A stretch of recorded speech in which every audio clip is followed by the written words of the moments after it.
Welcome to Hockey Talkey on the SleepyHollowRadio.com. I'm your host, Aidan Baller, joined by Mr. Guiliano, and we will be discussing the Rangers and the NHL as a whole.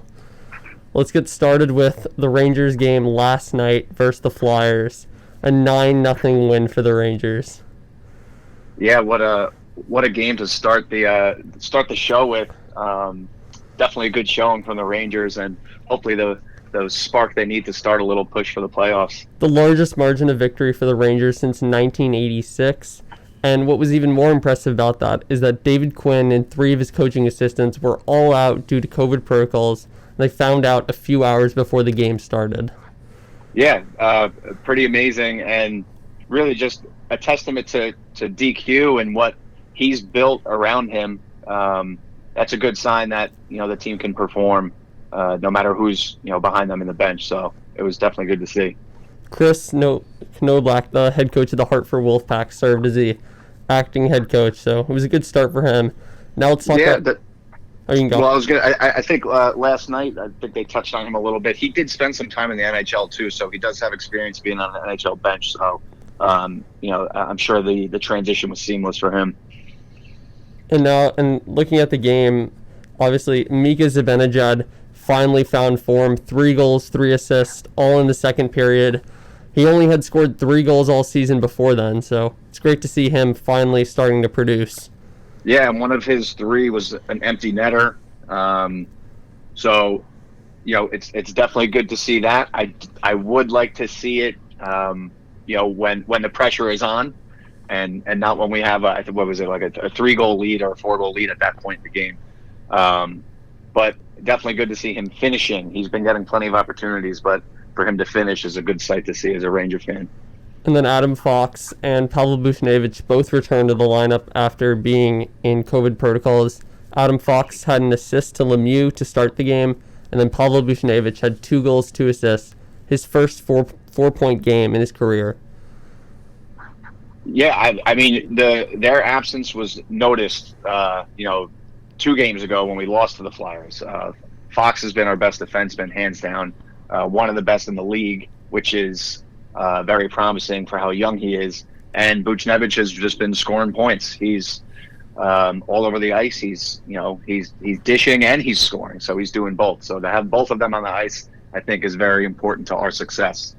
And then what I thought was really nice to see was having, obviously the line only had 1 goal between the 3 of them, but Philip Hedl, Lafreniere, and Capo Caco all running on one line together, kind of like the future of the Rangers, all playing together at once. It's really cool to see. Yeah, I mean, same thing with Hedl being out for as long as he was out. That was a big hole in the lineup. So he makes a very big difference. He's, I would say, probably our only true center.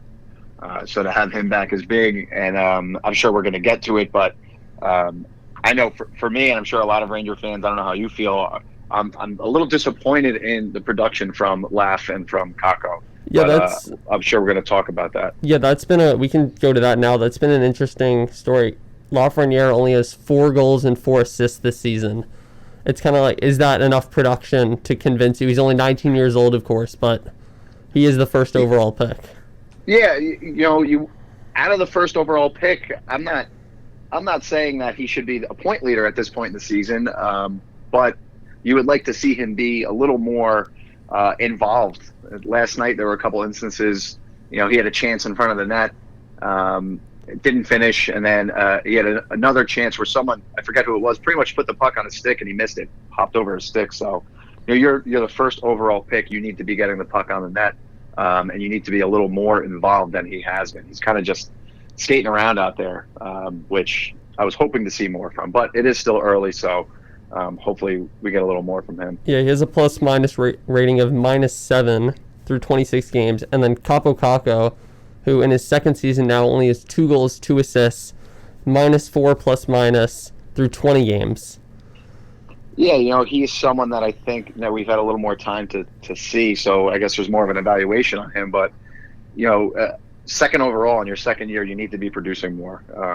That's just that's the bottom line. You don't get that pick for that to be the type of player that you have. So interested to see what they do with him, approaching the trade deadline, and with all the talk about Eichel being out there and some players to bring in, because I do feel we're really one player away from being in the mix at the top of the East. So, and that Jack Eichel situation is very interesting now that Buffalo fired Ralph Kruger, their head coach, after a 12-game losing streak.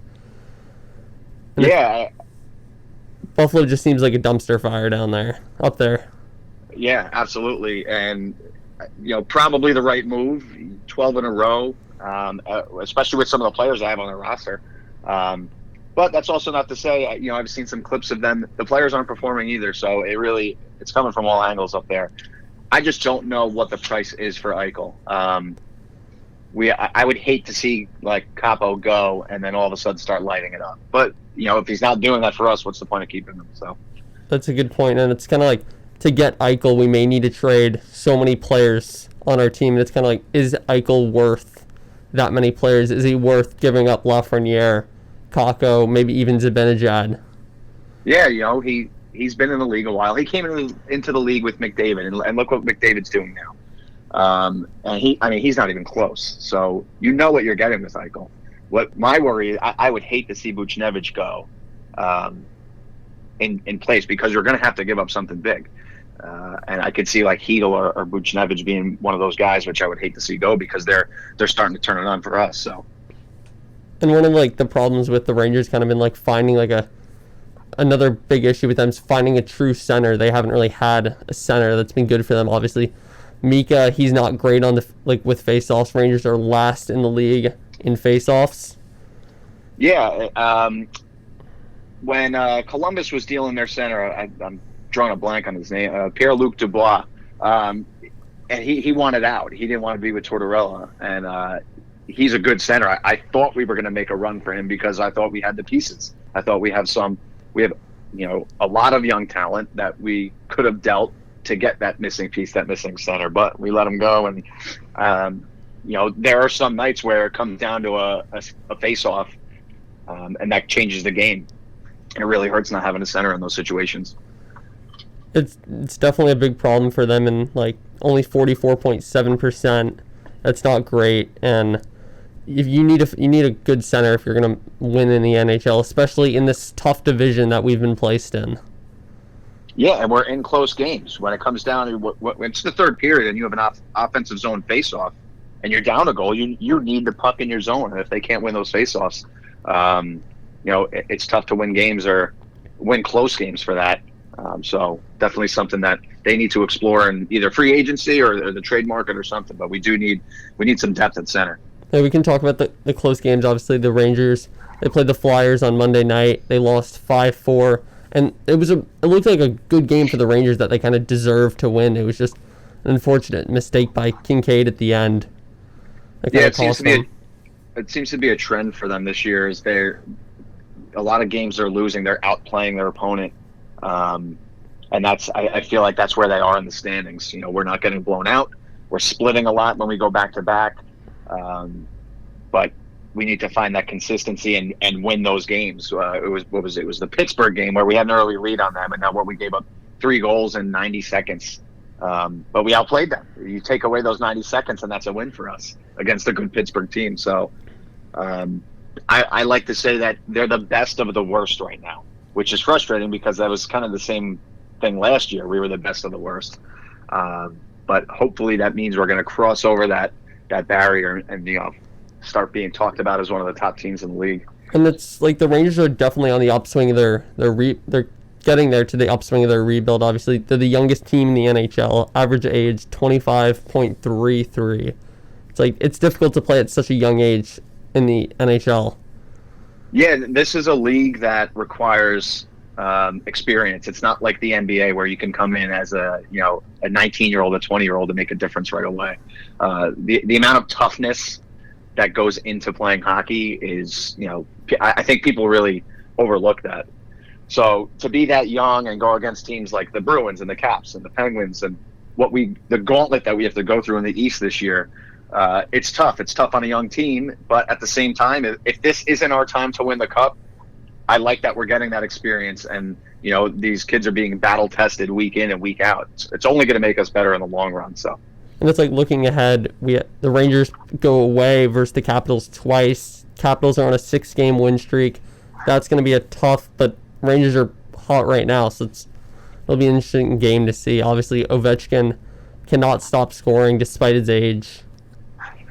Yeah, you look at what the Islanders just did. They went on that 9-game streak, but like look at who they were playing, and look at this situation it was. They had they were playing the Devils, the Sabres. It's like I call them the Fraudlanders because I don't believe in their 9-game win streak. They were just a lucky team in the East that got that stretch of schedule where they were able to do what they did. Not everyone has that, and with the new alignment and not being able to leave the conference, unless you get lucky like the Islanders and you get a schedule like that, you don't get a break ever. And it's like really interesting to see. It's kind of like you bring up the Islanders kind of having like a fraudulent record. The Bruins and the Penguins have barely played the Sabres this season, so it's like that division could shake up really quickly once the Bruins and the Penguins finally get their games against the Sabres. Kind of like free wins, free points for them. Yeah, I mean things are going to change, and they're going to change quickly as the end of the season approaches. Skipping ahead, there's a stretch in our season where we go Devils 3 games in a row, or Devils 4 games in a row, Islanders, and then Philly twice, and then Buffalo twice. That's a stretch of 4, 5, 6, 7, 8. That's 9 games that if we take one from the Islanders, 9 games that we should win. So things are definitely going to change. It's only the halfway point of the season. Teams are really starting to come into their own, specifically us. The fact that how young we are and how new we were playing with each other. So, if I was a team at the top, I wouldn't be too comfortable in my playoff spot. It's nice to have a cushion, but we're far from over here. Yeah, we're 6 points behind the Bruins right now, and Bruins have been playing pretty well. Capitals, we already talked, they're really hot. Ovechkin's slap shot is still the best we've ever seen.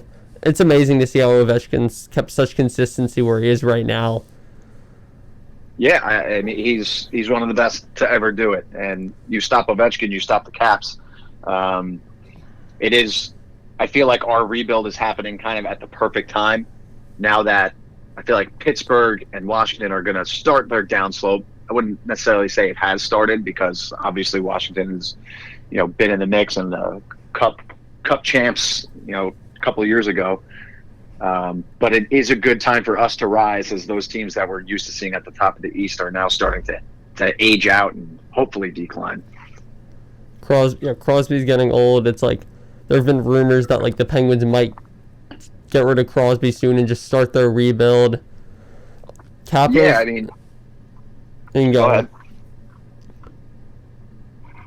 It'll be interesting to see how like that all plays out, and if because it's like they're playing well obviously right now, but Crosby he doesn't have too many years left. Same with like Chris Letang and Malkin. Yeah, it's time, and I'm sure you're going to start seeing those players move elsewhere, like we saw with Chara leaving Boston. They pretty much put it out on the line for him and said, "We want you on the team, but you're going to be a role player. You're going to be a third or fourth line defenseman that is here for your veteran presence." And he didn't want that. He felt that he could still contribute, so he moved, and he's with the Caps now. And I don't think he's the same Chara that we've seen. But I think we are going to start seeing some of those big names, like you just said, Letang and Malkin. They could be going elsewhere in the next couple of years. It was interesting, like the Rangers, like last season, they got rid of the final piece of their old team, which was kind of Henrik Lundqvist, and now it's full rebuild, and Igor Shesterkin's the future goaltender, and he has to fill such big shoes. How does he do that? Yeah. We're fortunate that he had a couple seasons with Henrik, just to learn from him. And I know if there's one thing about Lundqvist, he's a hard worker. So to see how that hard work pays off and to learn from one of the best is key.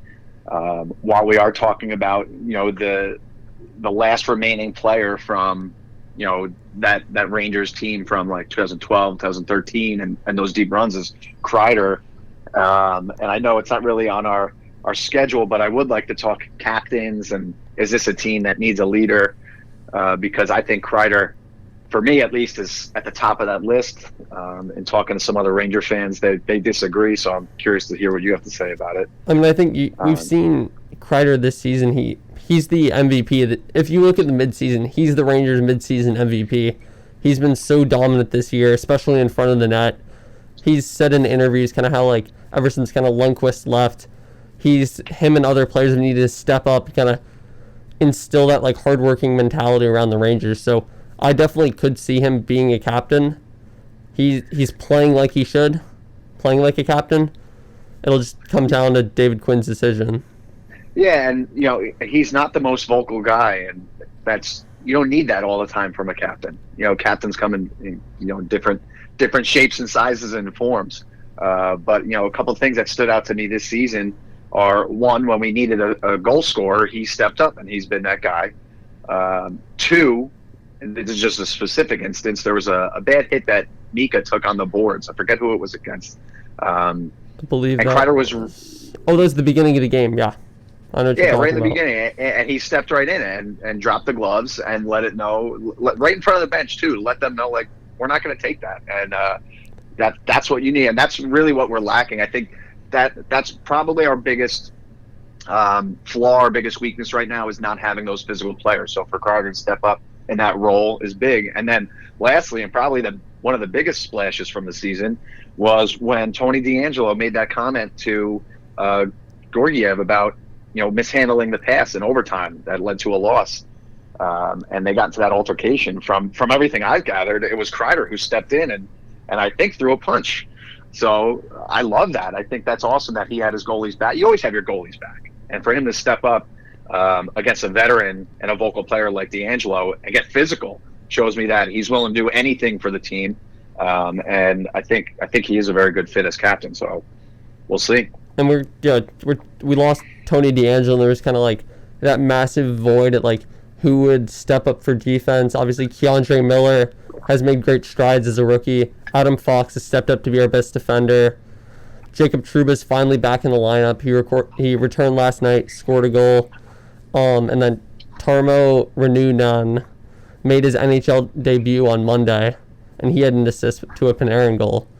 Yeah, that was a good pass. He got it. That was good to see him getting in the mix in his first game. But as far as losing DeAngelo, didn't really bother me that much because we have goal scorers on the team, and he's a more offensive-minded defenseman. So we need defensive defensemen, and I think we're starting to build that. And we're seeing the production that we're getting out of Fox in DeAngelo's place. So we're set there. And yeah, Keandre Miller has been a breath of fresh air. I was very nervous about him coming in. There were a lot of doubts, but his size is making up for a lot of things, and he's been doing really well too. So defense was a worry coming into the season, and it doesn't seem to be as much as a worry now. It's actually the goal scoring now that's been the worry. I can't imagine where we would be if Mika had been producing or had produced even close to what he was doing last season. So defense has actually been, I think, a pretty bright spot for us. And now it's like, you bring back, it's like Mika was gone. We haven't really, we'll get into Panarin in a second, but it's like Panarin was out for 2 weeks. Mika hadn't been scoring. Kreider steps up. It's like, you just need more people to kind of step up and help Kreider out almost. That's kind of what we saw last night, everyone coming together. Yeah, the best games, in my opinion, are when the people that are supposed to score goals score goals. And that's exactly what we saw last night. It can't all be on the shoulders of one person. And we have depth with our forwards, so we do need to see some more scoring out of them. And specifically from Mika, he's got to start shooting the puck, and we see what happens when he does. Last night there was that goal he had the assist to Trouba on. We ended up scoring, but I'm yelling at the TV to shoot the puck because he skated right by and had an opportunity. So hopefully him scoring a hat trick last night, hopefully he's not as gun shy anymore and gets his confidence back to get the puck on net. He's getting those opportunities. I mean, I feel like a broken record saying eventually it's going to turn. Eventually he's going to turn on. We're halfway through the season and it really hasn't happened. So hopefully last night was the start of it. And we've seen so many moments, like on Monday there was a power play situation in which it was basically Panarin, Zibanejad, and Kreider all right in front of the goal, and each of them had a chance to take a shot, and Mikic always looks to make that next pass, and it's kind of been the trend this season, not just shooting it, but always looking for that next pass, which it's a good like move as a teammate, but you just need to shoot the puck. Yeah, he's the guy that we're trying to get the puck to shoot. We're not. We don't want the puck on his stick to pass it. We want it on his stick to shoot it. So he's got to realize that. Like you said, he's being a good teammate. He's not selfish, but at times you got to realize you're the shooter. Shoot it. And I think the last player we've kind of bounced around him, but the impact Artemi Panarin's been these last 2 years. Obviously, we saw kind of what the Rangers were like when he left for 2 weeks with the allegations that were put against him. He took 2 weeks to make sure that his family was safe, that everything was okay, and then he could finally return to hockey and be fully focused on the Rangers. And his impact has been amazing considering he hadn't played in 2 weeks. 1 assist versus the Bruins, 1 goal, 2 assists versus the Flyers on Monday, and then a goal and an assist last night versus the Flyers. Yeah, I mean, I am a miserable New York sports fan. I'm a Jet fan. The Rangers are obviously my hockey team. If I had to pick a baseball team, I'm a Met fan. So, it's not exactly title town for me. So seeing one of the top, I'm going to put him in the top 5 player in a league on my team, and getting to watch that every night has been just awesome. Not only like you listed off the stats and the points and the assists and all that, but just the presence he is on the ice. Everyone steps their game up when he's around. And you could just see after he makes a perfect pass, like tape to tape, he puts it on the stick every time, and it ends up in a goal. He's the first one in the group, hugging, smiling. He's just such a good presence for the team. His absence was definitely missed in those 2 weeks, and we actually did better than I thought we would. But again, I can't imagine if he was with us during that time. I'm sure we would have a little more points, and we might be in that 4th spot. But Panarin is, such an integral part of this team, and having him has been amazing. He's been like last year. He was a runner-up for the MVP, and this year, obviously, the Rangers haven't been as good, but his vision is amazing. Probably he has some of the best vision in the NHL when it comes to just finding players and putting it right on their stick perfectly. And it's crazy. So when he approaches the puck, the way he scans the ice to see where everyone is, then gets his head down on the puck, and then he knows exactly where to put it right when he gets his stick on it. It's amazing. I mean, his ice presence is phenomenal. Actually, I was watching a preseason interview with him, and one of his goals this season was to be a smarter player, to know where to be on the ice, so to try and conserve energy. And I thought it was a really smart outlook and a smart approach to hockey. It was, instead of having to skate to be where I need to be, just kind of like almost predict where I need to be. And I think he's doing that really well. He's one of the most aware players I've ever seen, and just his passing is fantastic. And just seeing the difference on the power plays, like when we didn't have Panarin, it was kind of like it was a very kind of choppy power play. No one really knew who was quarterbacking almost the power play. And then with Panarin, it's clear he runs the power play. He has the space. He's always looking around, finding the next pass, finding the skip pass. Yeah, absolutely. And that's what I mean by his presence on the ice is so important, because when you're on the ice with him, you better be ready, because you don't know if you're getting the puck. And he's such a dual threat that the other team doesn't know what to do. Do you get in his shooting lane, or do you get in the passing lane? And him on the power play has been big. I will say that having Mika in a slot to be the shooter, I thought, at the beginning of the season, he got an early goal from Panarin in that spot. And after that, we didn't see much. Almost want Panarin to be the shooter on the power play, but he's so valuable just handling the puck and dishing out. Probably more important to just keep him where he is. And the power play has been all right this season, but what's been a really good aspect for the Rangers has been the penalty kill. They've been excellent on the penalty kill all season. They showed that last night. They showed it on Monday. Well, Monday was not the greatest performance, but they've played extremely well in the power play. That was Monday kill. Was their biggest. It was their biggest lapse in that.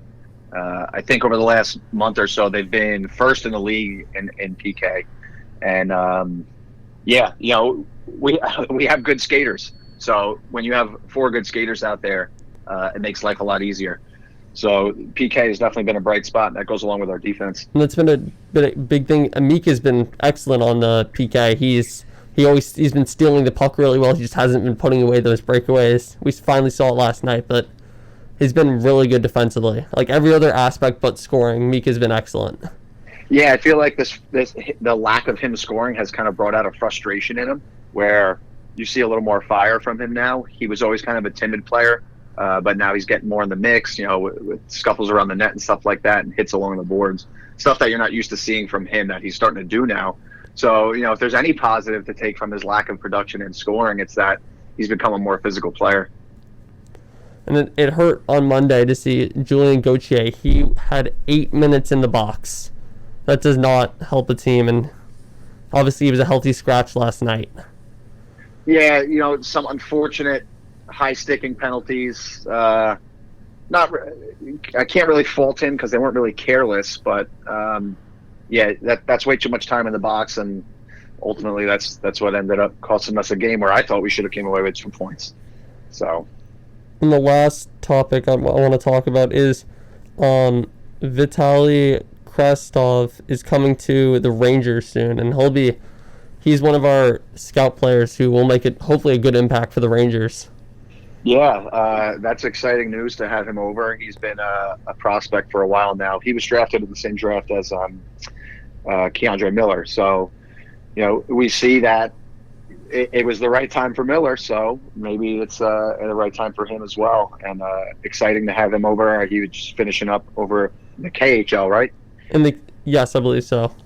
Yeah, and producing there, and that's not a cakewalk league over the KHL is good hockey. So he should be in shape and ready to go, and I'm excited to see what he does. It'll be also interesting to see what they do with Niels Lundqvist. Lundqvist, yeah, who's he's part of that same draft class too. And his contract expires in 2022, so it's hopefully they get him in soon to start playing with them because he could be an impact player. Yeah, definitely, and that just adds to our youth. There's so much depth. It's a good time to be a Rangers fan. Maybe not right now, but for the next couple of years, it's going to be exciting. It's on the up. Thank you for joining me today. Yeah, absolutely. Thank you for having me. Thank you, everyone, for listening, and we'll be back next week. This is Hockey Talkey. Right. Welcome back to Hockey Talkey on SleepyHollowRadio.com. I'm your host, Aidan Baller, joined by Mr. Guiliano, and we discuss the NHL, specifically the Rangers. Before we get to the Rangers, I just want to talk about referee Tim Peel, who was caught on hot mic admitting to making a bogus call. I actually called into WFAN this week to talk about this. I'm kind of in between. I'm not as upset as some people are about this. I think, makeup calls it's something that happens in sports. It's almost like a unofficial part of the game. So whereas it's not a good look for the NHL that this happened, it does happen, and this guy just happened to be caught. So if you peel the onion back though and get into the layers, this is Tim Peel's last year. He did plan on retiring at the end of the season. So the NHL probably figured, all right, well, he's probably done anyway, and this isn't really a great look for us, so we might as well just do a good solid PR move here and just get rid of him. But I'm not as mad as some people are, just because, I don't know, I feel like it's part of the game. You being an athlete and you being in the heat of your competitive years, how do you feel about it? It really surprised me, the reaction on Twitter. I thought it would be much more everyone would be very surprised that Tim Peel is making a bogus call that was admitting to it on getting caught on the hot mic. But clearly it seemed like the hockey audience kind of knew that makeup calls exist and that this was just kind of revealing one little call, that this is kind of common. I personally, I don't think makeup calls should happen in this league. Obviously they do. It's just, you're here to referee. You should be refereeing correctly, make the right calls. If you miss a call, you shouldn't try and make that call back up. It's done. It's in the past. Just move on. Yeah, I mean, I hear that. It's if you're doing your job, then you won't need to make a makeup call. Exactly. In the first place. So, whatever call you made earlier that was wrong shouldn't need to be made up. So, And then one of the problems too is like he went into the second period with the intent on making the call. Yeah, So it's like he knew going into the period, all right, I'm going to make a call at some point. the quote that he got caught on was, "It wasn't much, but I wanted to make a bleep penalty against Nashville early and then it cuts out and it cuts a commercial." So clearly, we don't know if it was a makeup call. It could also have been maybe just like kind of just helping someone. Maybe he had some kind of connection to the game, because now with like the increased like popularity of like sports betting, like these makeup calls could become even worse. Well, yeah, and then you're definitely going to have people looking at that. I guess the game was getting pretty chippy at the end of the first period, so he wanted to, set the ground rules that he wasn't going to take any of that. But, he got caught. It's an interesting. I mean, it's like during the playoffs, obviously, like referees are much more laid back, but when it comes to like regular season, like referees are much more active on making those calls. So it's like interesting how he gets caught on this, and it's like, would they make a makeup call in the playoffs that could completely ruin the game and completely change it? Yeah, and it's not like when you're at like an away stay, or like if a team has home field advantage and you make a bad call, you're now doing that in front of what, like 25,000 people that all want to hurt you. But like arenas are empty right now, so what are you worried about? Just let them play, and I don't know. It's an interesting scenario. Obviously, the NHL, they don't normally take, I feel like, as swift actions as they did against Tim Peel. Tim Peel was kind of, since he was retiring, it was kind of like the perfect scenario for the NHL to just get rid of him, send him off to retirement a few months early. So I think if it wasn't his last year, I don't think they would have done it. I think he would have been suspended maybe, but I don't think he would have been fired. It's really interesting with the NHL, kind of they have on their hands in that scenario of kind of fixing all the referee stuff. I mean, it's like, should they implement all like video review for all these calls? Yeah, I mean, I think, and that's an argument going across the board with video review becoming such a thing.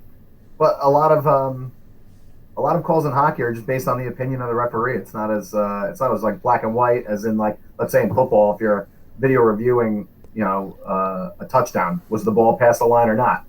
I guess you could argue, was the knee down or something like that, but there comes a certain point where a video review is not going to do much. It's still on the opinion of the person making the call. It's gotten really interesting because, like, I'm comparing this to soccer. They implemented a video review, and everyone thought, okay, referees are solved, we're good, every call is going to be right, and it's almost made the situation worse because it's like it's extending time. Referees are looking at games, and it's maybe like a player's just an inch offside, maybe just by like a hair, by like super zoomed in, and people just aren't fans of it because it's just ruining the sport.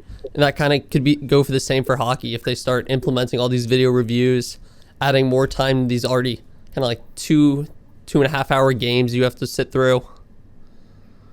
Yeah, well, I mean, I know players seem a little upset over, you could review offsides now, and as long as at the next stoppage of play they'll review it. And like you said, sometimes it's like a matter of inches, and goals are getting overturned by that. So it does definitely affect the game. It's very interesting, and we'll see how this develops. Maybe there'll be another bogus call that'll pop up, and we'll see how the NHL handles that one. It'll be interesting to see. But let's move into the main event: the New York Rangers, who had a massive win over the Islanders last night. Flyers, sorry. 8-3. Huge win. Mika Zibanejad had a natural hat trick, which was Adam Fox, 5 assists. He tied their single-game franchise record for a defenseman with 5 assists and 5 points. Fox has 37 points in his last 40 games. Let's start with those two. It's like deja vu. We had the same conversation last week, coming off a win against the same team, coming off the same performance from Zibanejad. Games like this show you how different of a team we are when the guys that we count on to score actually score.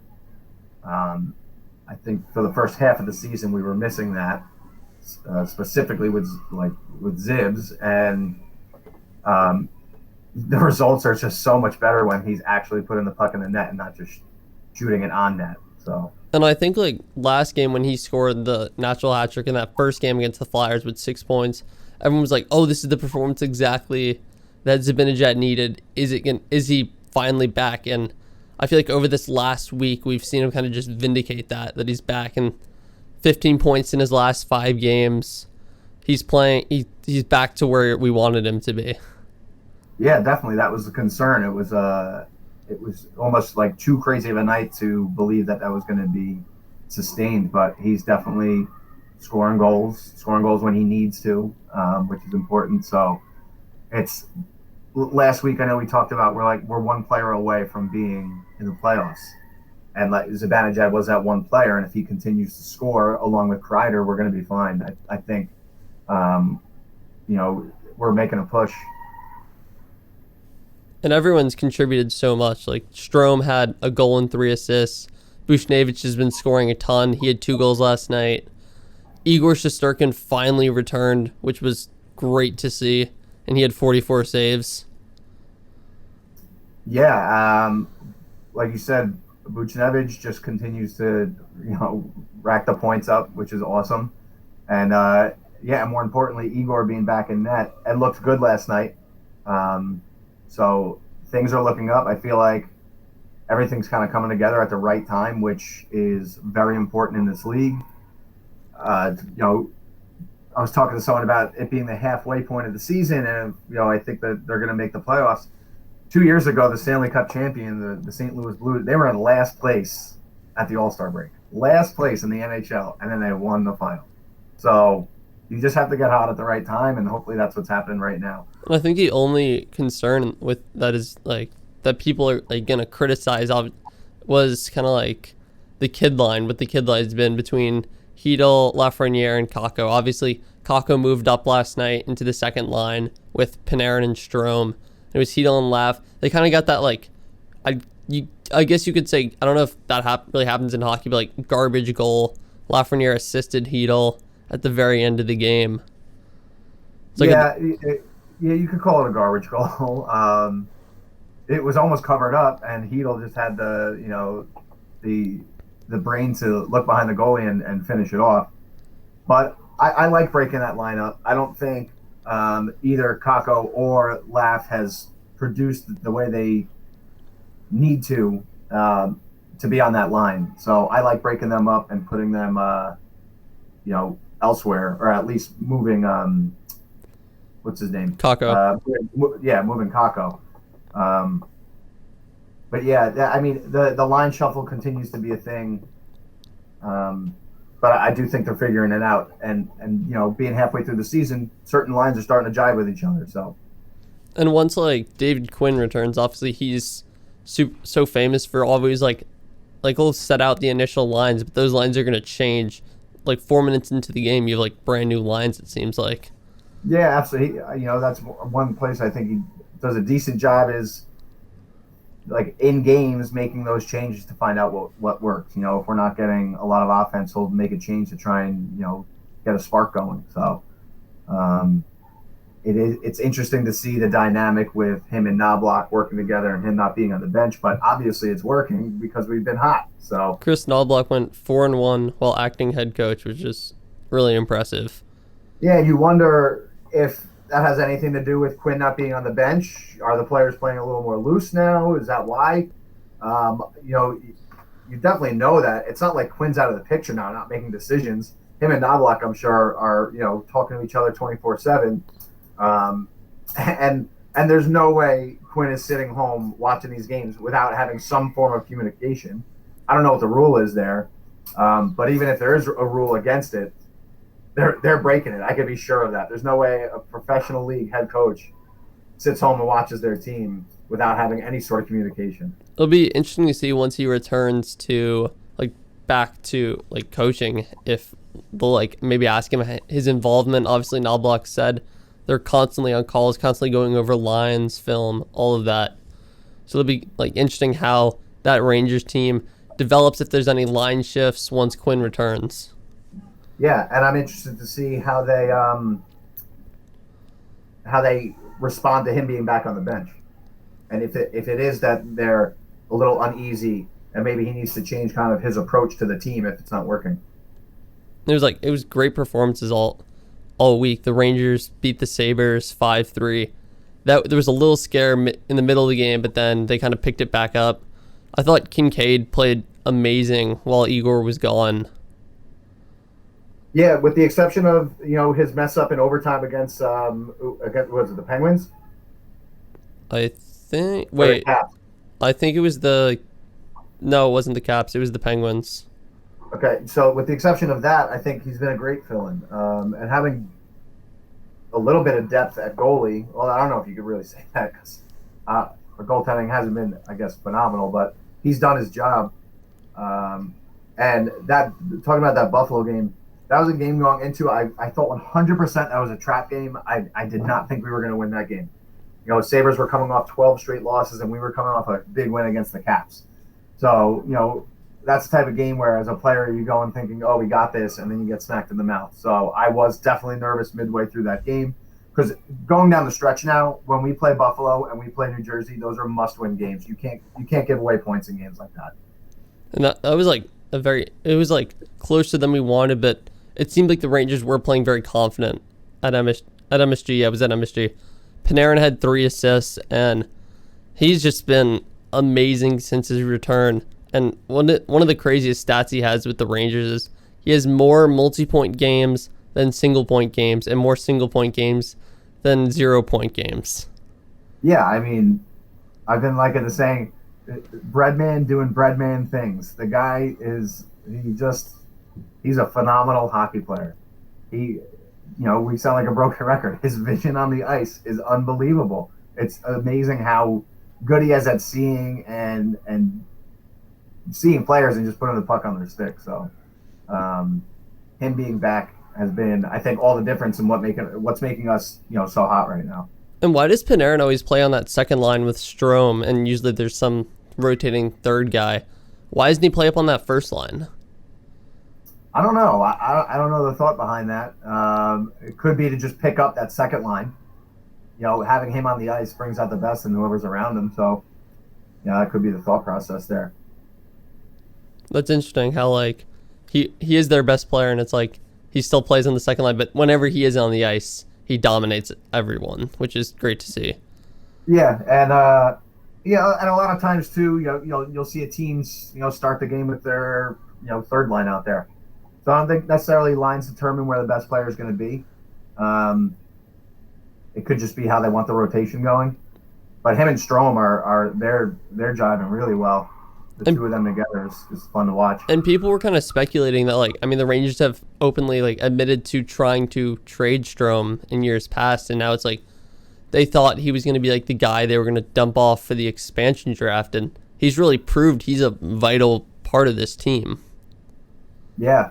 At the moment, the 3 question marks were not question marks, but Strome, Hedl, and Buchnevich. It was those are 3 guys that we were counting on to be solid, and going into trade deadlines and things like that, I would say out of the 3, obviously Buchnevich has been our best out of those 3, followed by Strome and then Hedl. So it's going to be interesting to see what happens with those 3 guys that have become integral parts. And then now we finally saw the Rangers I think it was 10-12 days ago posted about Vitaly Kravtsov. He was coming to New York. He finally arrived. It was good to see him on the ice practicing with the team. And it's how will he fit in the lineup? Obviously, he's another winger. We need centers. So that'll be interesting to see. It was good to see him. I think 2 days ago was his first day of practice. Yes. And he's coming off of a season, so he's fresh and ready to go. But it's who does he replace? If you look at the bottom of our forwards and our wingers, you'd have to guess it's probably going to be a Blackwell or even Gauthier. But I think both of them are playing really well.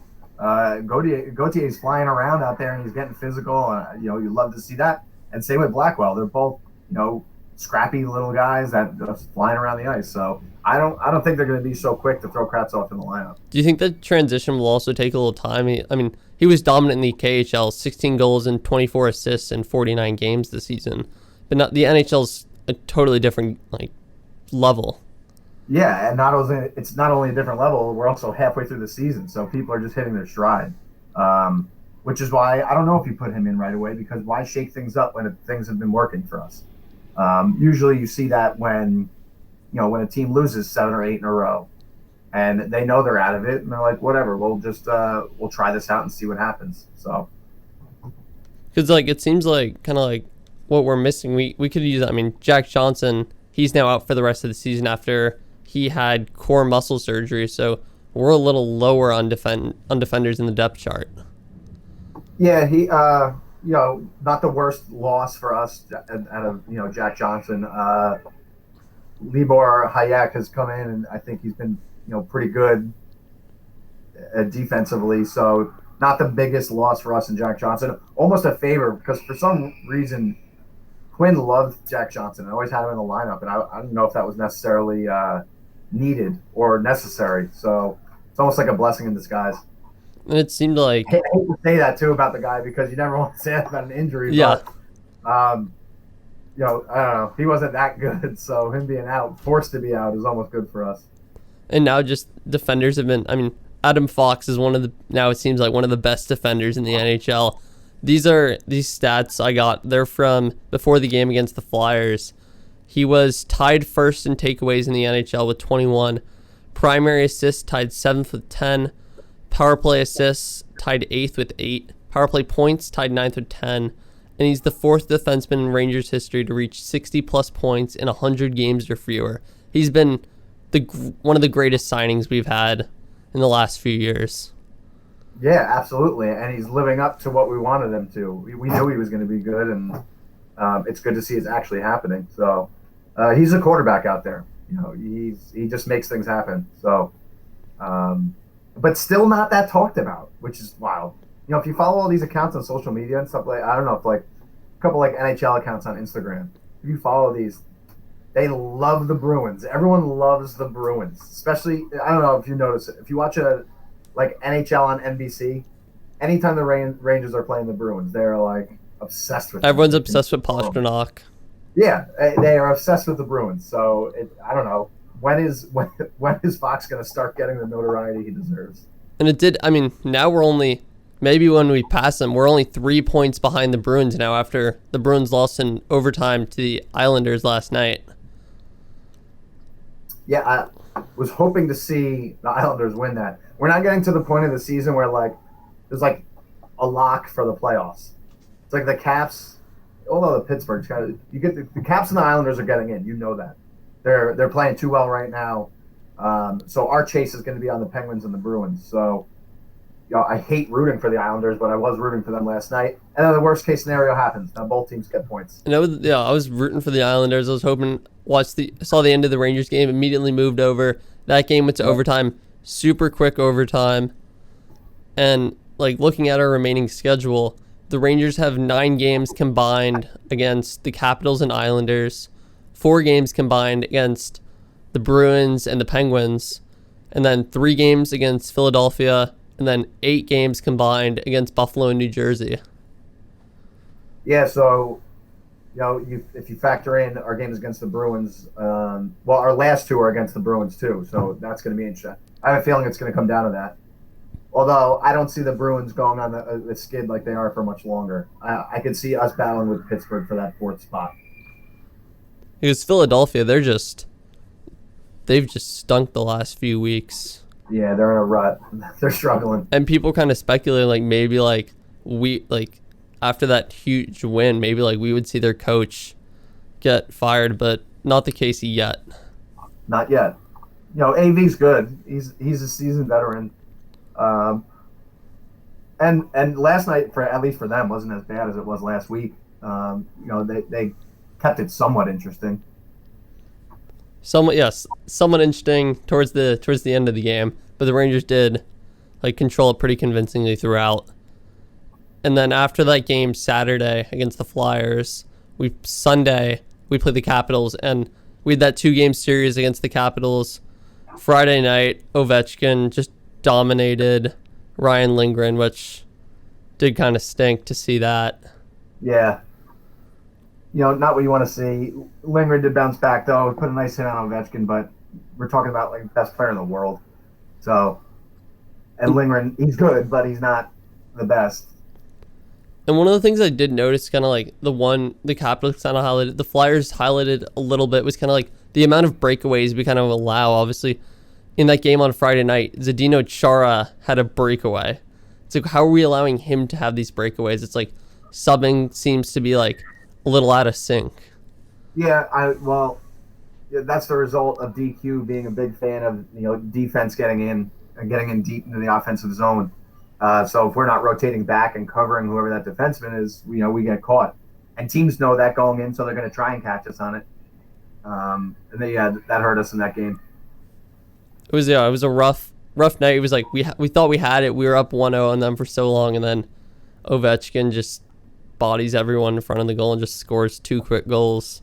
Yeah, that hurts. That was like one of those games where you're watching it for the first 2 periods, and even though you're winning 1-0, you just feel like, I know it's coming. When is the goal coming? When are they tying it up? It's inevitable, and happened right at the end. That hurts. And then it seemed like that on Saturday night. It was like we were up 1-0 going into the third period, and everyone was kind of like, "Oh, we're gonna lose again.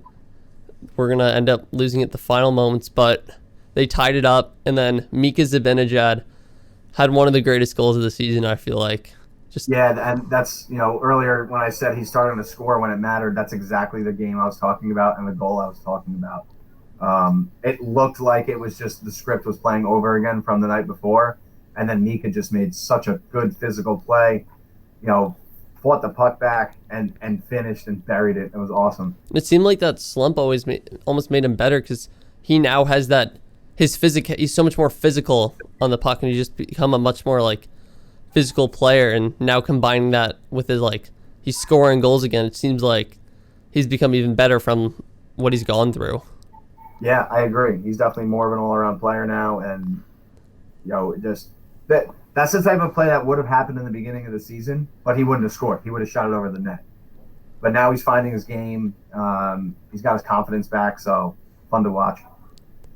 And it's great to see Mika scoring.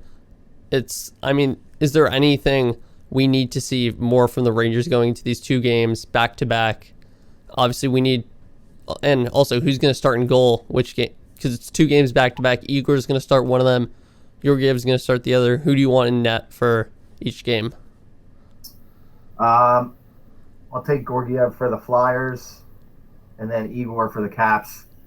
What I'm worried about going back to back. Saturday night's going to be a very physical game. We saw how the game ended last night. So that worries me, how physical it's going to be Saturday night and then having to go 12 o'clock the following day. So we're definitely going to be hurting there.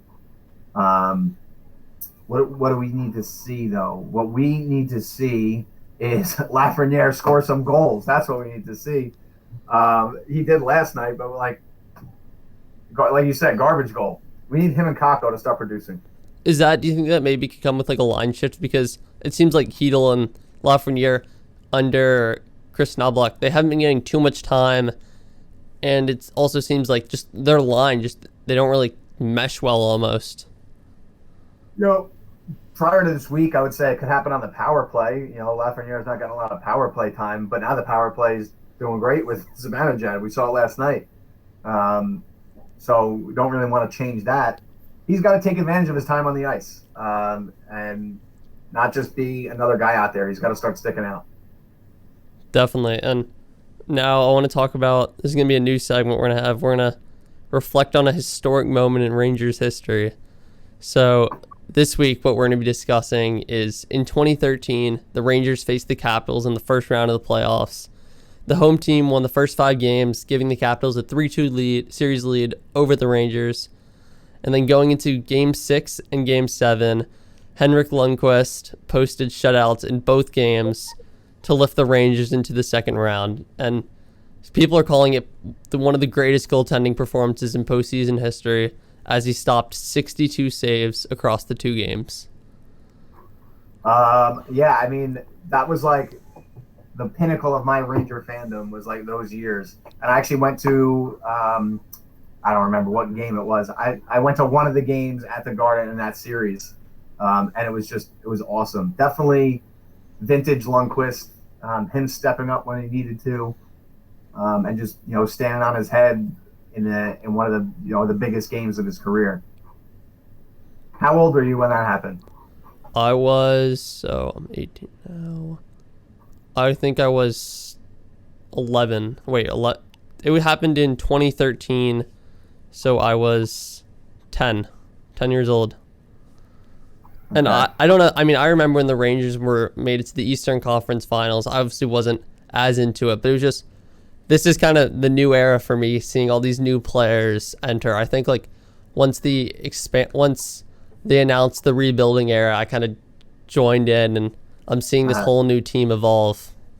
I almost feel bad for you, so because you miss such good Rangers hockey, such exciting like deep playoff runs.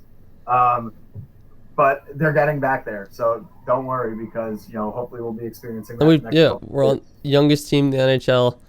Everyone's on the up. Team's looking great, and if they can come out of these two games over the weekend with 4 points, it's like we know the Bruins. It's like, can they really? We could maybe take the lead on them, which would be great to see. Yeah, I mean, they have some games in hand on us, so you got to factor that in. But we're in the mix, which is what we want.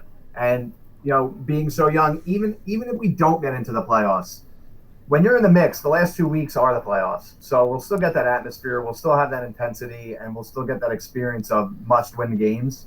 But don't sleep on us. We're, as they say in hockey, the boys are buzzing right now. It's great. It's great to see. Rangers are finally back to where we wanted them in March. Mika in March is just unstoppable. So It's going to start trending. Mika in March. He's outstanding. Anything else? I don't know if it still stands, but what they said the other night in one of the games, which I was surprised at, was Kreider leads the East in goals, which I didn't know. He does lead the East in goals, and yeah. And I believe think about who's in the East, and again, how come no one's talking about that? Everyone still wants to talk about Pasternak and the Bruins, but we have the goal leader on our team, and no one even knows it. So Kreider's, and he's scoring, and he's also, I think he leads.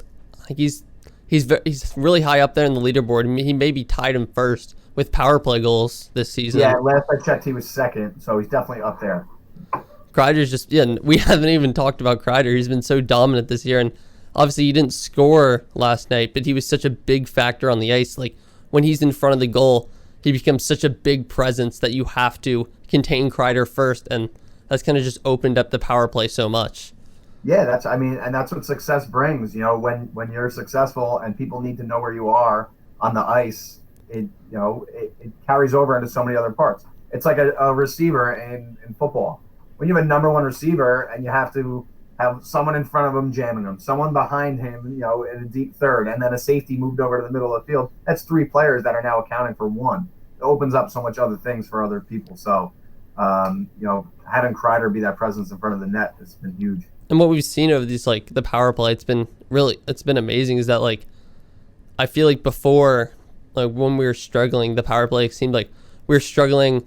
We were just always just hustling back, and now we're having, like, power plays where that defensive line is on for the entire 2 minutes. Yeah, it's being able to get into the zone and stay in the zone has been huge. And while we're talking about special teams, penalty kill's been huge. Second in the league, first in the league over the last, 3 weeks? I think so, somewhere around that, but they've been outstanding. They did give up 2 last night, 1 late, I think.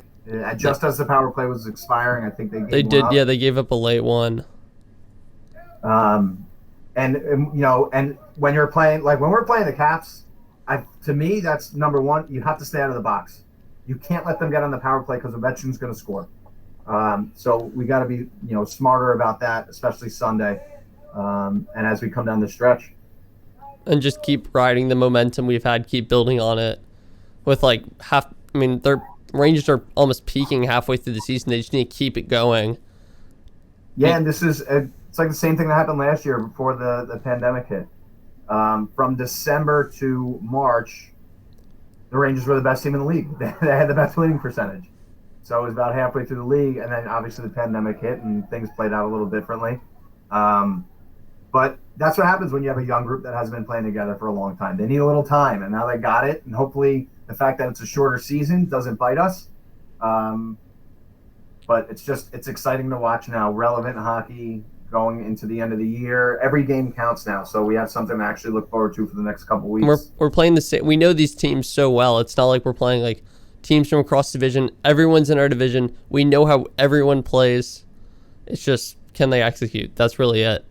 Yeah, and going to be interested to see how the whole Quinn and Knobloch thing plays out. That'll be something to watch in the next coming days. Because David Quinn's 2 assistant coaches returned, but his main assistant, him, still haven't returned yet.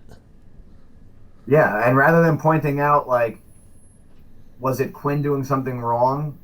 It's like, rather than being negative, let's be positive on the fact that this is something that could have just blown the season.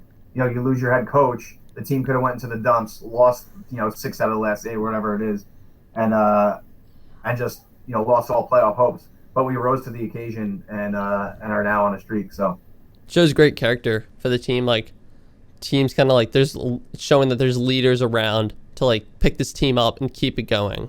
Like Kreider being one of them. It's a good sign with a young team. Having Kreider, like, he's always the last man on the ice, which is really cool to see. I thought, kind of being that captain's role. You like to see that. I like to see, like, when they show the clips of the bench in between shifts and stuff, just that the guys seem to be getting along with one another, which that's got to be an interesting, or like, I would love to see the change in a locker room from the beginning of the season to the end, because these are, like on your soccer team or the football team right now. These are guys that you've been in school with for a long time. Maybe they're not your best friends, but they're guys that you've known for a long time.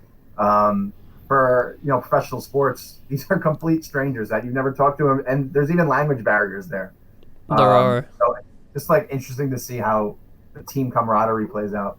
It's like you got guys from Russia, you got Lafreniere, and a few other, like, from Canada, and you got the Americans, but everyone's coming together. It's great to see. Yeah, what's nice is like Igor and Panarin have each other. The 2 Russians, and then Hedel and Hayek have each other. So it's nice to see that no one's like singled out. And what I think Hedel and Hayek they're Czech, from Czech Republic. So it's nice to see that even guys that maybe would be on the outs, or not on the outs, but like a little less reluctant to do things with players on the team, they have at least one other person to help break the ice. And especially, I think, like, being like surrounded, like, with the COVID situation, how that bubble, they don't really have much of an outside life. They're all together at like all times. That's really all they get to see. So they're forced to mesh, which has helped them a lot, especially a young team that just needs to keep playing together. Yeah, definitely. And just building chemistry. Yeah, and the more chemistry they build, the better this group's going to be. They're good hockey players. They just need the experience now, and they need the camaraderie. Exactly. It's a good show. This has been unless there's anything else. No, I think we covered it. Hockey Talkey. Hockey Talkey, episode 2. Thank you everyone for listening, and we'll be back next week. Welcome back to Hockey Talkey on SleepyHollowRadio.com. I am Aidan Baller, joined by Mr. Guiliano, discussing the Rangers and a little bit of the NHL. Let's start with yesterday's game, Sunday, against the New York Islanders. Rangers lost 3-2 in overtime. Yeah, what's going on, everyone? A somewhat frustrating game as we're getting down the stretch, and these games are becoming more and more important. But we did battle back down 2, and we're able to scoop up a point on a night where Boston also lost. So that was important. It would have been nice to get 2 points on a night where they didn't get any. So like I said, disappointing, but at least we did get a point there. It was interesting to see that, like, Libor Hayek and Brendan Smith, 2 defensemen, scoring the goals, which is good to see from like those lines. I think that was the nature of the type of game it was. It was a game where our veterans were not stepping up into their roles the way they need to come away with a win against a good team like the Islanders. But when you don't even have a shot on goal from the Breadman and some of our biggest scorers, that's a problem. We need those guys to be stepping up. And when the guys that you don't hear their names often, when they step up, that it's just a bonus. So. And it was interesting to see it. I felt like the best line on the ice yesterday was the kid line. It was Kakko, Hedel, and Lafreniere. They were extremely impressive the entire game. They looked like finally they were playing with some confidence. Yeah, absolutely, I agree. I'm glad you said that because I was going to touch on it. And they're definitely playing with a little confidence. You can see how fast they are, and they're definitely working really hard to create some good scoring chances. And it's good to see now. It's like when one part comes together, the other part doesn't. It would be nice to see going down, into these last 15, 16 games for all the parts to start clicking. Because, we just had a few games. Last episode, we were talking about how everyone, like the top line, Zibanejad was back. Panarin was just playing Panarin as almost an MVP candidate level. And now they've kind of not fallen off the pace, but this game they weren't really there. And it's been the kid line that was stepping up big. And the addition of Kravtsov, he had his first assist last night, which was exciting to see. But everyone needs to play well if we're going to catch Boston. Yeah. Like you said, Kreider had one shot, Kakko, Blackwell, and Panarin had 0. Those are guys that have been putting up numbers for us lately. But the kid line coming together, it's a breath of fresh air because a lot of people have been nervous on the development of Laugh and if he's actually panning out. But it looks like they're getting comfortable out there. So it's definitely nice to see. And and Kravtsov being out there, starting to find his own. He was a little bit shaky, I thought, in the beginning, but he works hard, and he gives that line an opportunity to score. I think one of our biggest problems this season has been not shooting the puck, and he is, he's not really afraid to do that. So it's good to see him out there in that role. It was exciting. That was a great pass by Kravtsov for that assist. Yeah, that was a pretty goal.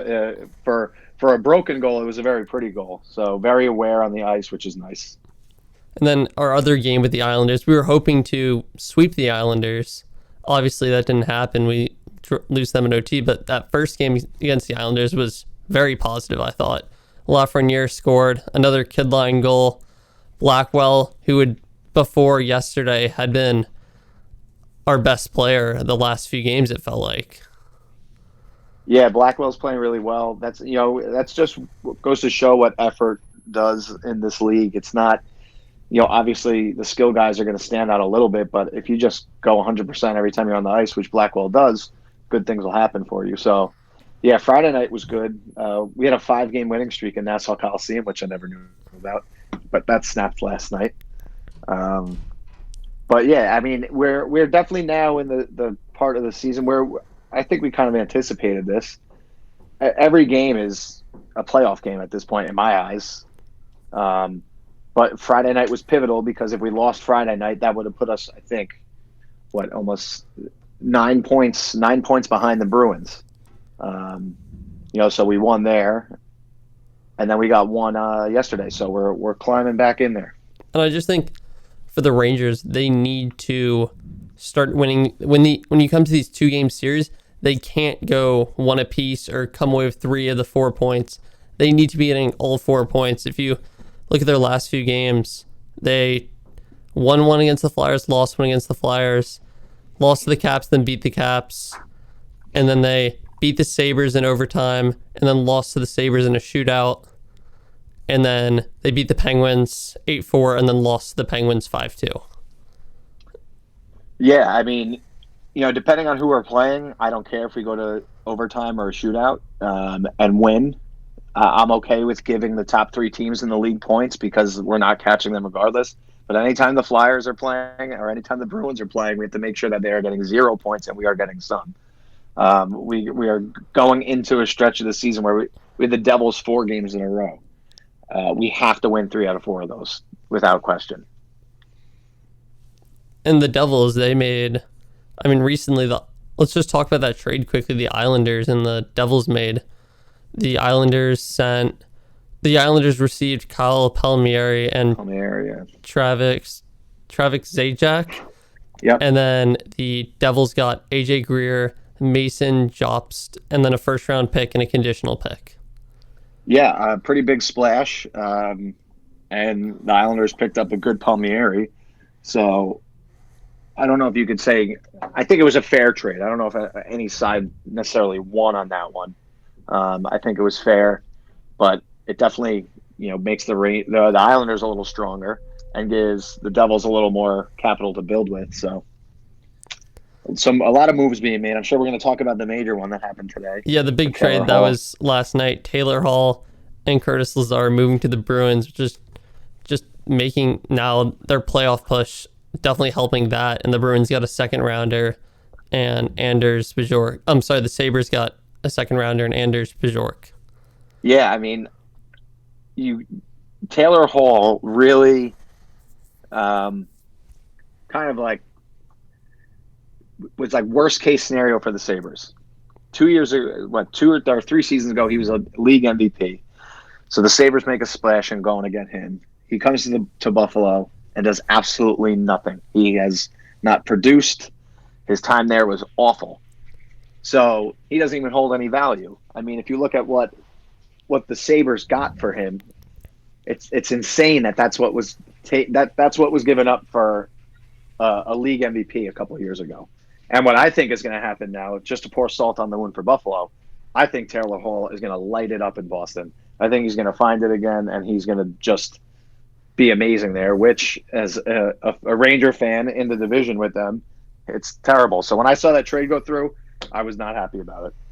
And the one that that's not going to help us trying to we have to catch the Bruins, and they have 2 games in hand. We're 4 back, and now they're receiving Taylor Hall, who, I mean, he struggled in Buffalo. Partly, you can argue that Sabres have just been awful, and now he's going to a team with some talent. And when you're surrounded by talent, that can really start to up your game.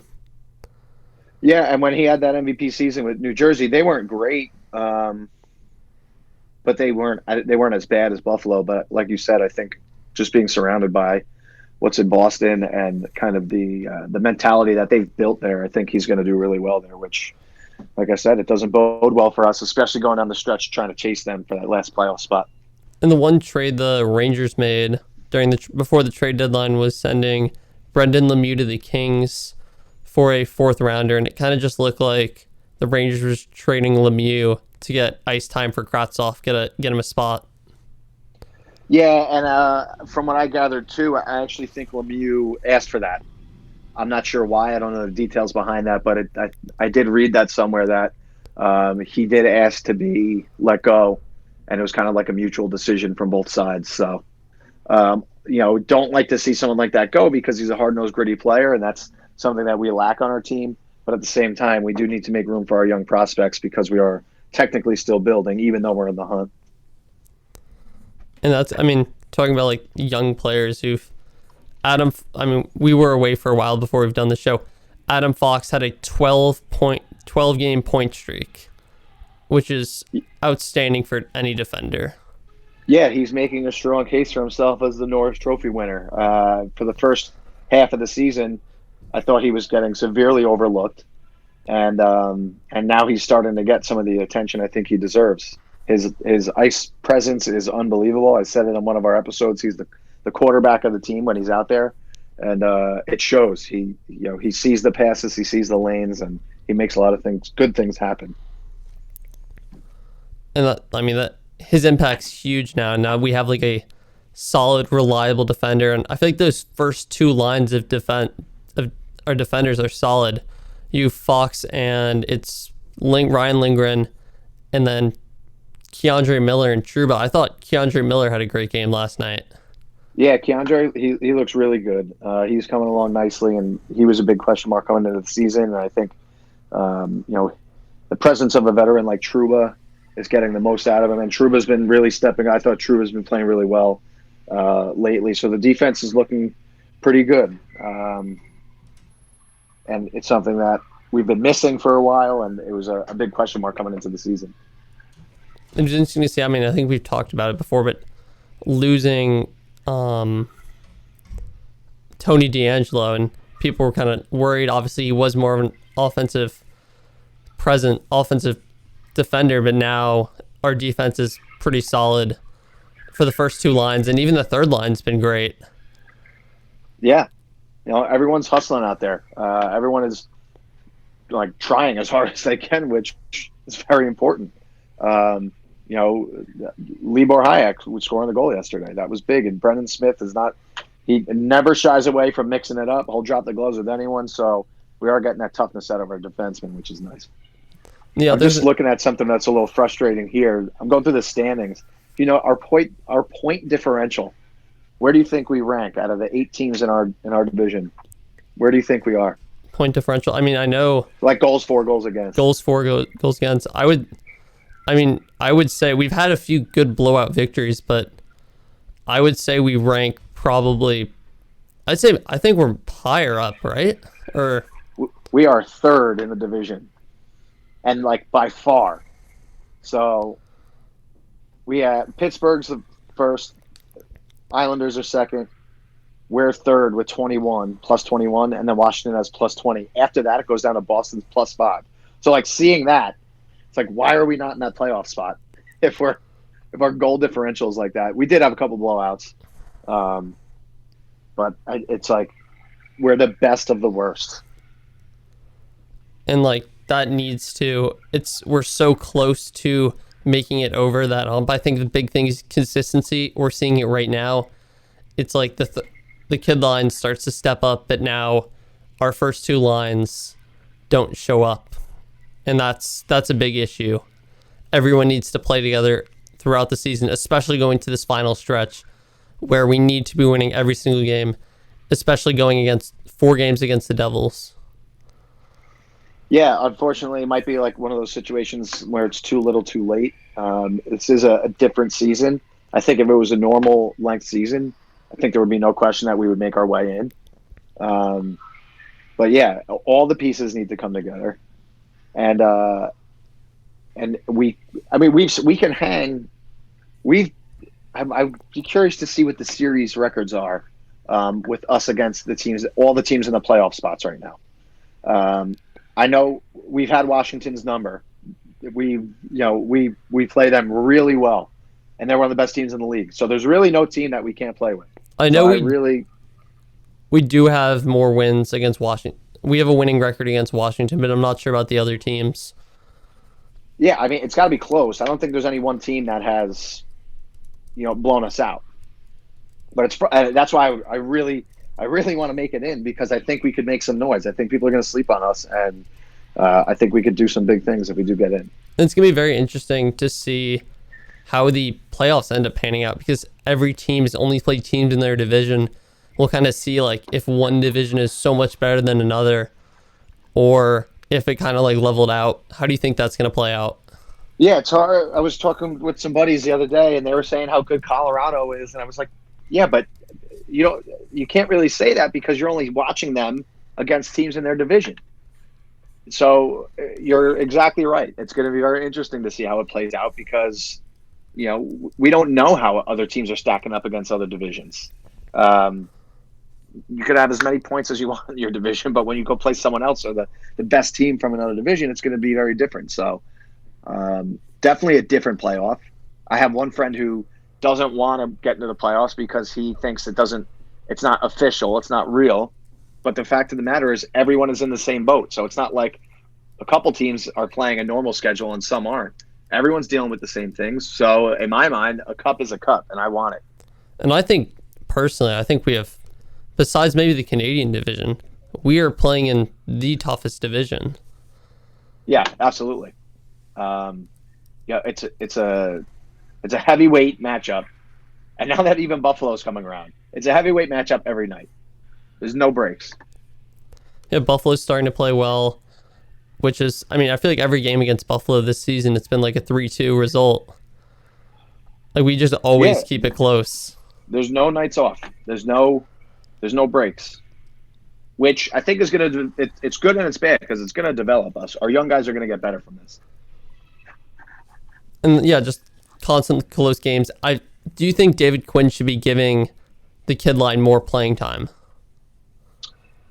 I go both ways on it. I think a lot of people thought he wasn't giving Laugh enough time in the beginning, especially on the power play. But I kind of didn't blame him because he wasn't doing much out there. I know. Did you see last night before the overtime the long talk he was having with Heedle? Yes. And then Heedle made that mistake in overtime, kind of cost them the game. So I'm not exactly sure what that conversation was. If I had to guess, it was about you're going to get a chance here, you better do something with it.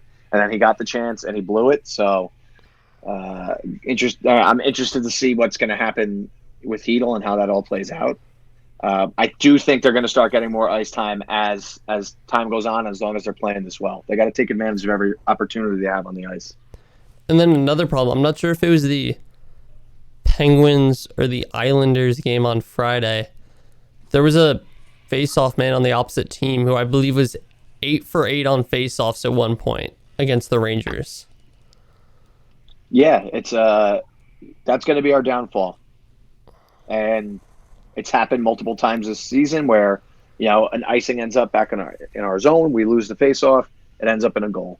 Or an overtime possession where we can't win a face-off in overtime. We don't get the puck, and then we end up losing that game. So it's something that hasn't really been addressed yet with the team. And I thought on the trade deadline maybe they would make a move to get someone, a real centerman, but so far nothing. Because I feel like Zibanejad and Strome are solid, but they cannot face off. Yeah, there's teams out there. I think it's Pittsburgh. They send the center out there just to win because he's that good. So they send him out there just to win the face-off. He immediately skates off the ice and then is replaced by whatever center is on that line. But we don't have that. We don't have a guy like that. Do you think that's something the Rangers need, or should they just look to maybe sign like a really good veteran or maybe draft someone? It's definitely, I think it's high up on our priority list. A real center, a true center. The good thing about a veteran is they most of the time can come cheap. So I would say, just to jump ahead, looking into this offseason, those are two very big needs. I think we need a veteran presence. Our only really like a homegrown player right now is Kreider. And we need a veteran presence and a true center. I think, like, speaking of Kreider, he's had a tough stretch these last couple of games, and I feel like he's either extremely hot, he's either the best player on the ice, or he just kind of is a non-factor almost. What do you think about that? Yeah, we haven't seen the production from him that we did about a month ago. I think that's what happens when you're the type of player that stands in front of the net and takes advantage of loose pucks and just being a big body there. When that's the case, it's not necessarily always on you for scoring those goals. A lot of things have to happen in order for you to get those opportunities. So, I don't want to take anything away from him. He still finishes on those opportunities. But it's not like he was skating in open ice and creating these goals or these scoring chances. He's just planting himself in front of the goalie and capitalizing on loose pucks. So, the chances haven't presented themselves, so he hasn't scored. So he needs to find other ways to score. He needs to do a little bit more. And I saw, what was also interesting for that first line during the power play was I felt like, compared to other teams, the way the Islanders were playing that power play, they were pressing out on Panarin, and that made it extremely difficult to run our power play because Panarin's been known. I feel like it's a very predictable power play. Panarin gets the puck. He's either going to shoot it or do that skip pass across the ice. And now that they were pressing out so much on him, it was a very slow power play. Yeah, they need to figure out other ways. Obviously, teams are going to start figuring out what we do. They're going to start figuring out how our power play operates. You need a plan B, especially when that happens. So that's another factor that's going to either make or break us. And I think, is there any, because I know you have to, is there anything else you want to discuss with the Rangers going into these 4 games against the Devils? Well, like I said earlier, big, like my goal in these 4 games, the Rangers' goal should be win 3 out of 4. I don't think it would be realistic to expect to win all 4. It definitely could happen, but 3 out of 4, I think, must happen. What worries me most about the next coming weeks is that Boston has Buffalo 8 times. So not only do they have 2 games in hand on us, they out of those remaining games, they have Buffalo 8 times. So that worries me. They're going to scoop up a lot of points there. And then I'm very curious. We play Boston the last 2 games of the season. So this could come down to those last 2 games. And we have like playoffs before playoffs. So interested to see how it all plays out. We'll come back next week and we'll break down those 4. It'll be pretty much Rangers Devils week. Yeah. Just break down that matchup. All right. This has been Hockey Talkey, and we'll see you next week. Let's go Rangers. See you next week. Let's go Rangers.